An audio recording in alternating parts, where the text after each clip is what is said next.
Everybody, I think if you don't mind, I'll just say one simple truth, and that's I'm tired. I'm pretty tired. 26 months since I joined the fight.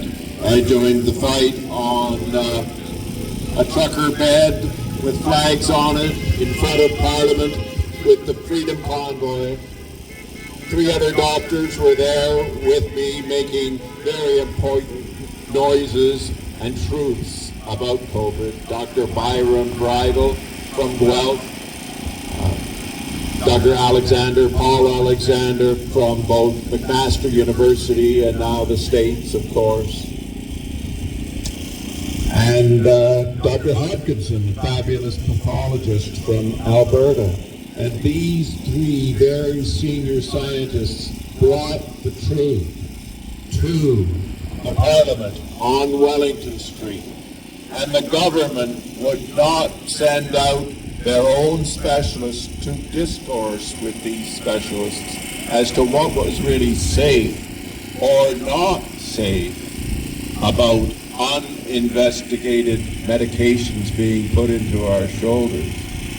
And sadly, whatever investigation had been done on what mRNA could do to the human body had shown in the 15 years before that there was no legal market for mRNA vaccines, because mRNA plasmids and lipid nanoparticles that bring it into your body, they always killed 100% of animals that were given it.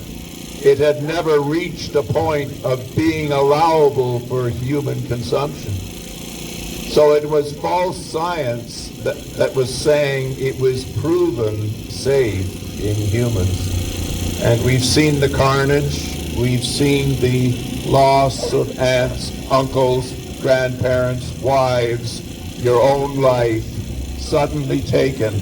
All these terrible things have happened because no one's really caring about what is safe.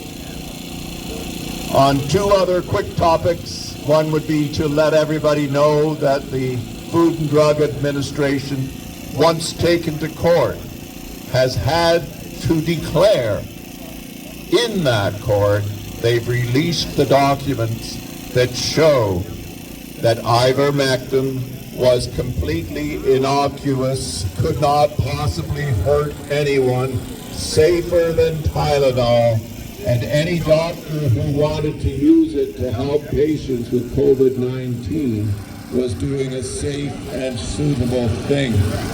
And so the FDA now is the source information for all of us to know that we have the complete right to have that medication in our homes, to use it episodically, and more importantly, doctors, however, are still banned from using it in your province of Ontario to help you.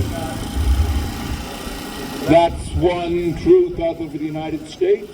Another truth came from Japan in the last 12 months.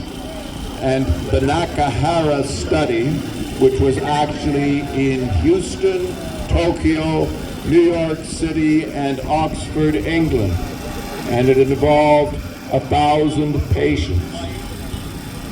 It showed that any unvaccinated patient got 0 extra work if they had an MRI, functional MRI study or PET scan of their heart.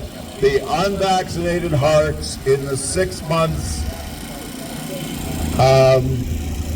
they had normal function, no elevation of effort.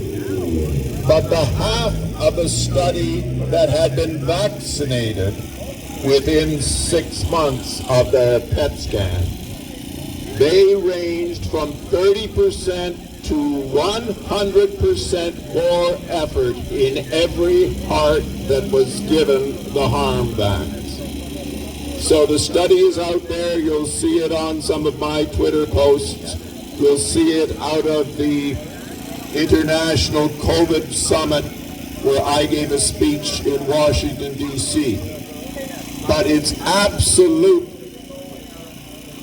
graphic proof, PET scan proof of 40 to 100% extra effort by your heart if you're a vaccinated person. That's not like a 1% or a 0.1% of the people having this harm. No, the studies show there's 100% of everybody, even if they're feeling perfectly well for those whole 6 months. They've got cardiac excess effort, extra glucose uptake, and the heart looks as black as the brain on that image. The brain is supposed to have lots of sugar in it. It's how when they give this FDG injection and they take the picture, the brain should be black. But the heart is supposed to be a nice, soft, quiet gray on the image.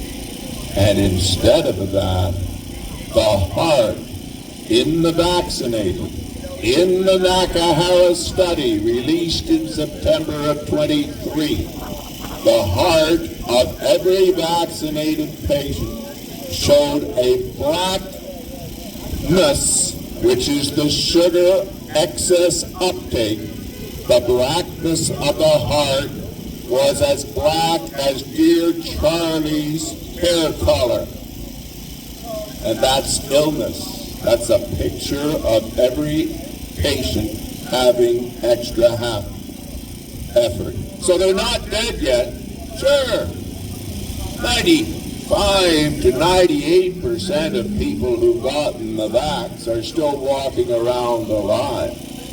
But if they're a heart, all of them are being quietly made to work harder, as proven in the Nakahara study. That's not a prescription for a longer life. Not at all. Anyway, the bad guys just want to fool you by saying nothing, and there's nothing to see here. Well, I invite them to go to the Nakahara study. There is something to see here. No more jabs in our shoulders. Thanks, everybody. Have a great day.